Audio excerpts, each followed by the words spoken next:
Game পেলে video আমি কিভাবে দিব? তোমাদের তো আর আমার গেম পেলে পছন্দ হয় না।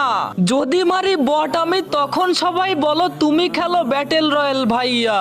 শুনতে হয় কষ্ট আমার মুখে দি মুস্কি হাসি, কারণ ভাই তোমাদের একটা লাইক, একটা কমেন্ট, একটা সাবস্ক্রাইব পেলেই আমি খুশি।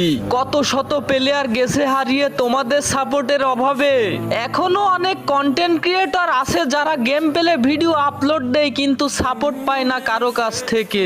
আমি হইনি অতটা বড় যতটা তোমরা ভাবো। নিজেকে সেই দিনই বড় ভাববো যেই দিন আমি মরে যাব। মরার পর সবাই বলবে ছেলেটা ভালো ছিল। হে আল্লাহ, তোমার কাছে একটাই দাবি, কখনো আমার মনে হিংসা অহংকার আনিও না, তাহলে মরার পর ছেলেটা ভালো ছিল এইটা কেউ বলবে না। মনটা আস্তে আস্তে যাচ্ছে ভেঙে, জানি না আমার আল্লাহ আমার কপালে কি লিখেছে। যতকাল আসি বেঁচে সাথে দেখো তোমরা।